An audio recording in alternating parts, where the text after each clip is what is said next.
오늘 우리가 읽은 말씀은 골리앗이라는 블레셋 장군이 되겠죠. 싸움을 전문으로 하는 장수입니다. 키가 3m가 넘고요.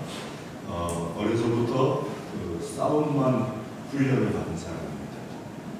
힘은 얼마나 더 센지 창자루가 배틀채 정도 굵기가 됐다. 그렇습니까? 한 손으로 약 30kg 정도의 창을 휘두를 수 있는 괴력을 지닌 3m 정도의 장수입니다. 이 장수와 다윗이 싸우게 되는데, 다윗은 이제 겨우 15살 좀 지난 소년입니다. 그리고 뭐 이렇게 기운이 특별하게 더 센 것 같지는 않고 목동이었는데, 어느 날 다윗에게 아버지가 블레셋이 1절 말씀을 보게 되면 이스라엘과 전쟁을 벌이기 시작합니다. 블레셋은 이쪽 산에 모였고 이스라엘은 이쪽 산에 모였고 골짜기를 사이에 두고서 서로 대치를 하고 있는데, 다윗의 아버지가 형들 3사람이 전쟁터에 나가 있으니까 형들이 어떻게 진행하는지 가서 좀 보고 와서 얘기를 해달라. 그게 다윗의 아버지 심부름으로 가는데, 형들에게 가봤더니 블레셋의 장수 골리앗이 시비를 계속 거는 거예요. 40일 동안이나 나와서 계속해서 시비를 거는데, 너희 중에 누구든지 나랑 1대1로 싸워가지고 나를 이기면은 블레셋 군대는 다 불러가도록 하겠다. 한번 나와라. 아무도 못 나가는 거예요. 키가 3m예요.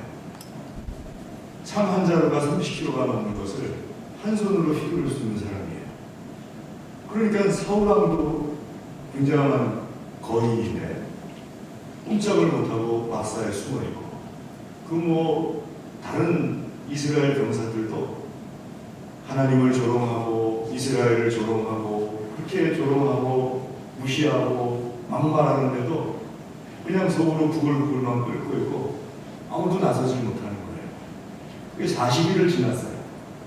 다윗이 가서 봤더니 그날도 골리앗이 나와서 계속 소리 지르면서 하나님을 조롱하고 이스라엘을 조롱하고 있으니까 다윗 마음속에 화가 치밀어 오릅니다. 저 할례 받지 못한 자가 누구이길래 하나님과 하나님의 군대를 저렇게 조롱하느냐? 왜 저렇게 조롱하도록 내버려뒀느냐? 저자를 쓰러뜨리면 상이 뭐냐? 하고서 주변 사람들에게 말하니까 형들이 이 녀석이 교만해가지고 나선다고 그러면서 야단을 칩니다. 그래서 다윗은 형들에게 내가 뭘 잘못했다고 그럽니까? 그러면서 또 다니면서 저 할례 받지도 못한 자가 하나님을 조롱하고 하나님의 군대를 조롱하는데 저자와 싸워서 이기면은 상이 뭡니까? 하면서 말하니까 사람들이 다윗을 데려다가 사울왕에게 데려갑니다. 사울왕에게 데려가서 다윗에 대해서 말하니까 다윗이 말하기를 왕이여 내가 나가서 싸우겠습니다. 야 나가지 마라. 쟤는 키가 3m고 어려서부터 싸움만 전문으로 훈련받은 애고 얼마나 기운이 센지 창 한 자루 30kg가 넘는 걸 한 손으로 휘둘러대는 그런 괴력의 거인이다. 나가지 마라. 아닙니다. 저도 어려서부터 양을 짓는데 곰이 와서 물어가면 쫓아가서 도로 찾아왔고 사자가 와서 물어가면 쫓아가서 도로 찾으면서 사자 입속에 있는 사자를 죽이고서 사자 입속에 있는 그 양을 되찾아왔습니다. 저가 아무리 센다 할지라도 곰보다 세겠습니까? 사자보다 세겠습니까? 그때도 하나님께서 나를 지켜주셨으니까 지금도 지켜주실 겁니다. 그러니까 사울이 막지 못해요. 그러면은 내 갑옷이 여기 있으니까 이거 입고 나가서 싸워라. 너 지금 아무것도 걸치지 않고 맨몸으로 나가서 싸우겠다고 하는 건데 어떻게 맨주먹으로 저 골리앗하고 싸우냐. 이거라도 걸치고 내 칼이라도 가지고 나가라. 갑옷을 걸쳐봤더니 사울은 키가 2m가 넘는 사람이에요. 막 덜덕거려요.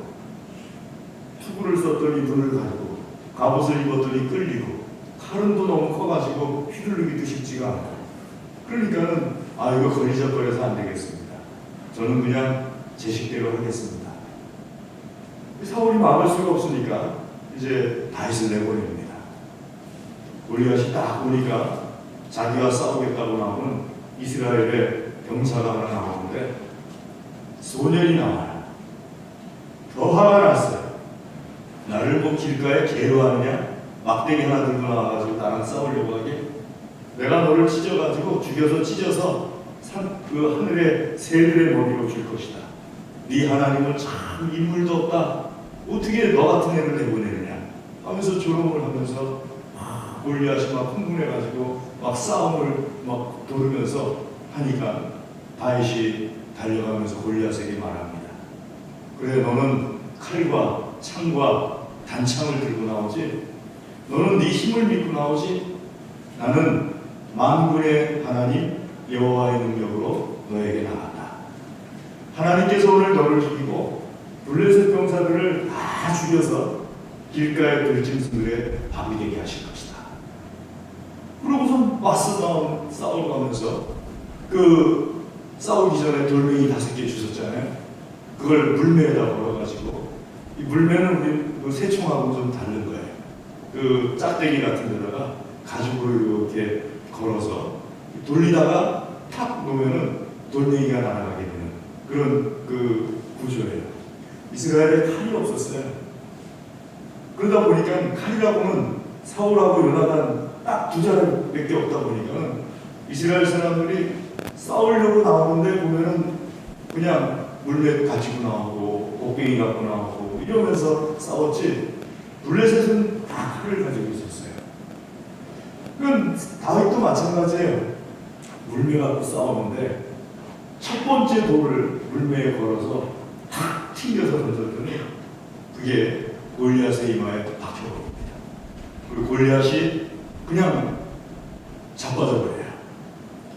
돌에 맞아서 죽어가는 골리앗을 다윗이 쫓아가가지고 골리앗의 칼집에서 칼을 꺼내가지고 골리앗을 죽이고 그 골리앗의 칼로 골리앗의 머리를 잘라버려요.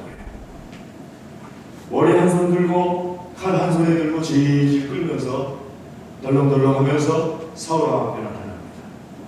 그러고선 이스라엘 군대가 블레셋을 쫓아가면서 완전히 전멸하는 그런 큰 그 쾌거, 승리의 효과가 이 다윗의 싸움을 통해서 일어나게 되는 겁니다. 그럼 누가 이길 것 같았습니까? 골리앗이 당연히 이길 것 같죠. 그런데 누가 이겼습니까? 다윗이 이겼어요. 객관적으로는 다윗이 이길 수 있는 확률이 거의 없습니다. 근데 다윗이 이겼어요. 다윗이 어떻게 해서 이긴 거예요? 하나님께서 다윗을 쓰신 거예요. 돌멩이 하나를 쓰신 거예요. 돌멩이 갖고 적의 장수를 쓰러뜨린다.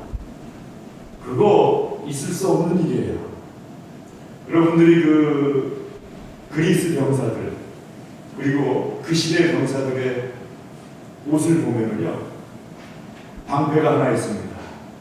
그 다음에 창, 단창, 칼, 그리고 갑옷이 있어요. 앞을 가려야.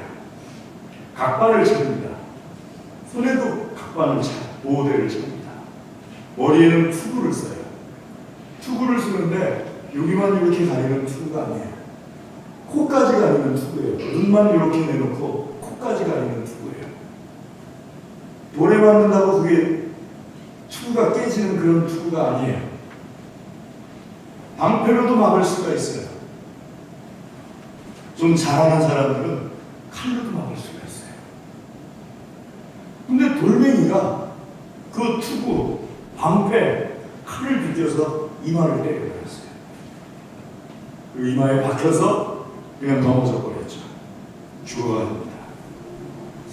자, 하나님께서 역사하시는 것이 이 골리앗과의 싸움 속에서 다윗이 이기게 만드는 결정적인 사건입니다. 하나님께서 역사하시지 않았으면 아마 다윗은 골리앗의 손에 그저 찢겨 죽여버리고 말았을 거예요. 골리앗이 말한 대로 공중의 새 먹이가 되고 말았을 거예요. 하지만 하나님께서 역사하셨더니 골리앗이 다윗의 물맷돌 돌에 죽어버리는 놀라운 사실이 펼쳐지게 된 겁니다. 자, 이런 모습을 우리가 보게 되면서 한 가지 질문을 우리에게 적용한다면, 여러분, 골리앗을 동경하면서 살아가십니까? 아니면은 장막 속에 있는 사울을 동경하면서 살아갑니까? 아니면 다윗처럼 되고 싶습니까? 내 인생, 내 삶이 골리앗처럼 되고 싶습니까? 사울처럼 되고 싶습니까? 아니면 다윗처럼 되고 싶습니까?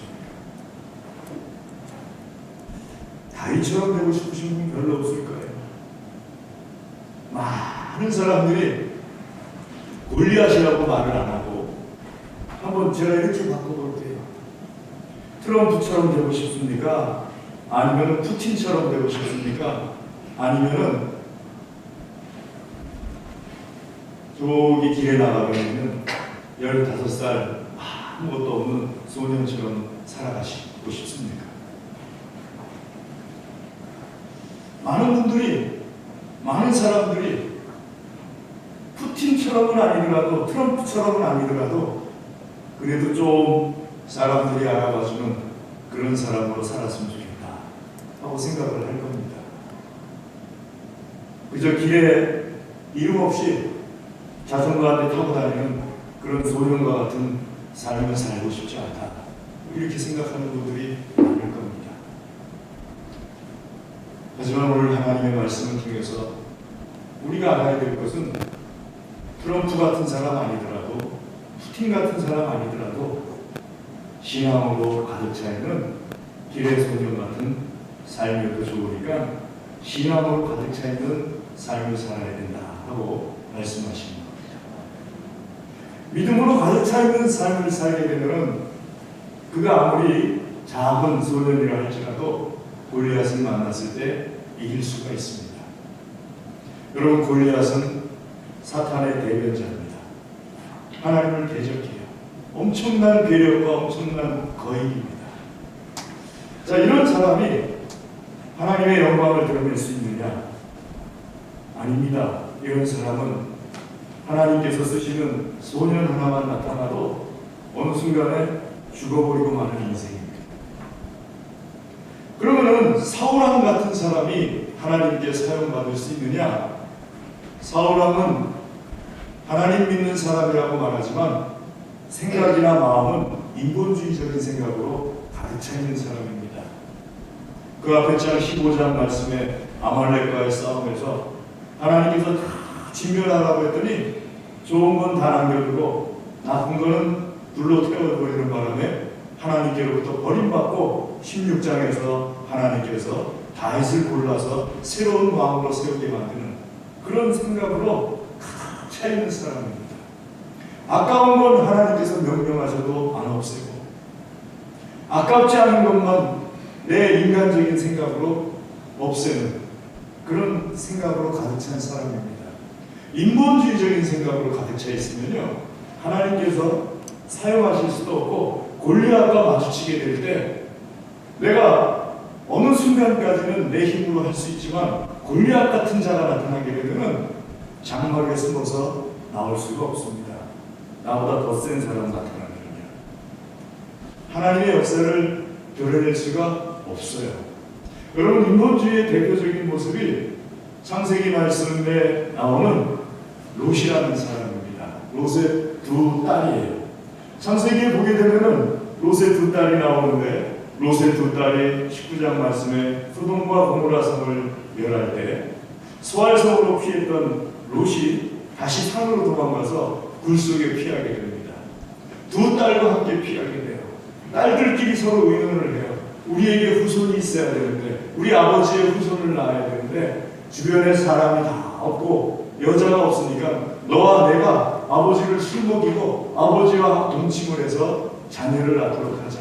아버지의 후손을 잇도록 하자. 큰 딸이 먼저 해서 모압이 태어나고요, 작은 딸이 그 다음에 아버지를 술 먹이고 아버지와 동침해서 암몬이 태어나게 됩니다.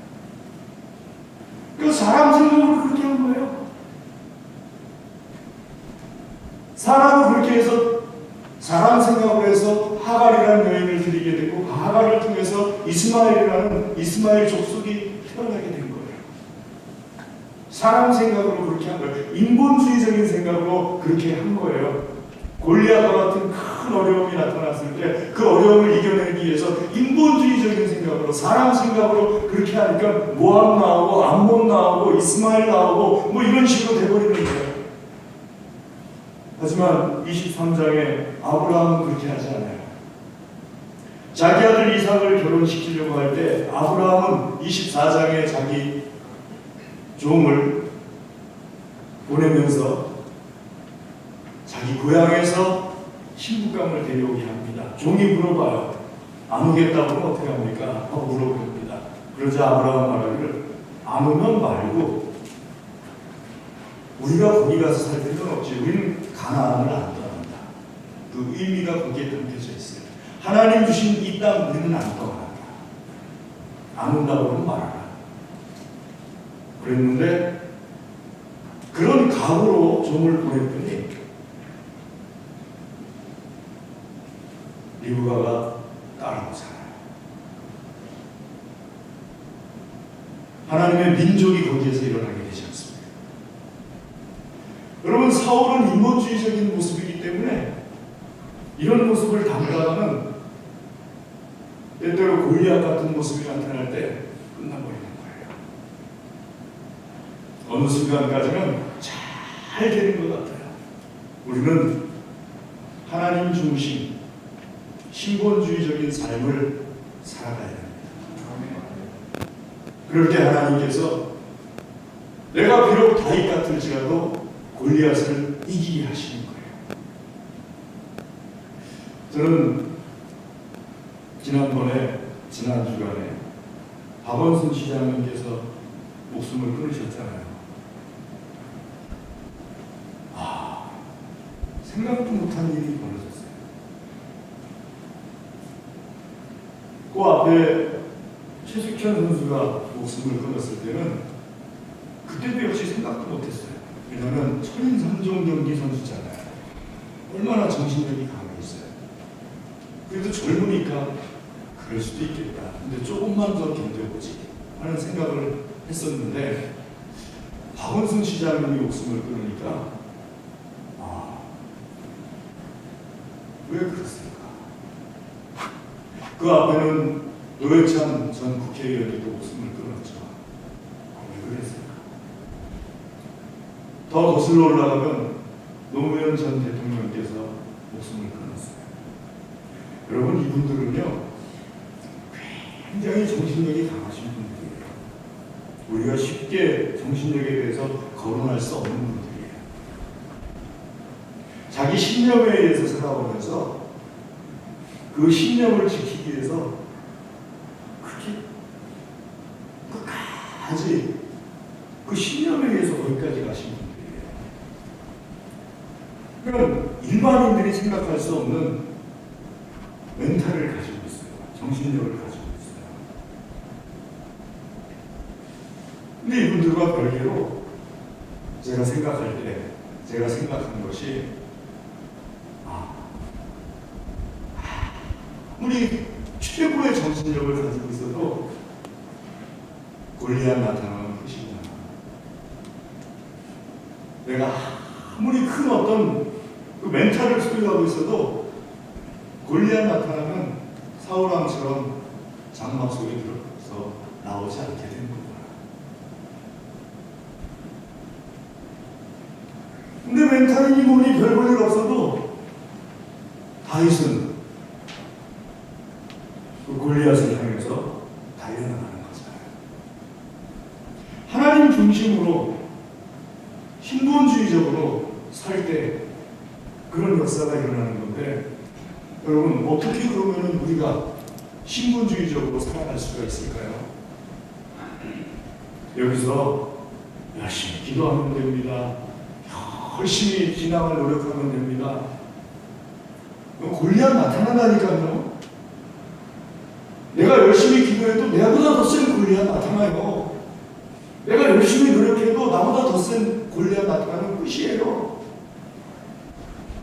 모든 노력으로 이루어진다는 것은요, 결국 인본주의적인 거예요. 그 노력을 완전히 박살내버리면 골리앗 나타나면 끝나는 거예요. 무엇이 하나님 중심적이냐 하게 될 때, 하나님 중심적이라는 것은요, 하나님께서 말씀하신 고린도전서 10장 말씀 읽는 것처럼 하나님께서는 우리 성도가 감당할 만한 시험을 당할 만한 것들만 주신다. 두 번째, 우리 성도가 감당치 못할 시험 당하는 것은 허락하지 않으시고, 혹시 그런 시험 당할 것이 있게 될 것 같으면 피할 길을 내주신다. 이 생각이 하나님 중심의 생각입니다. 물론 나도 물맷돌 준비하죠, 5개. 하지만 만군의 여호와의 이름으로 나가라. 이 생각인 거예요. 물맷돌 믿고 나가는 게 아니고 만군의 여호와의 이름으로 나간다. 설사 그리 아니하실지라도 사드락, 메삭, 아벳느고가 고백한 것처럼 설사 그리 아니하실지라도 난 무상 앞엔 절하지 않겠습니다. 내가 불에 타 죽을지언정. 그럴 때 하나님께서 역사하시는 거예요. 예수님께서 마가복음 1장 35절 전후에 보게 되면 새벽 이른 시간에 기도하십니다. 기도하시고 제자들이 와요. 주님, 사람들이 기다리나이다.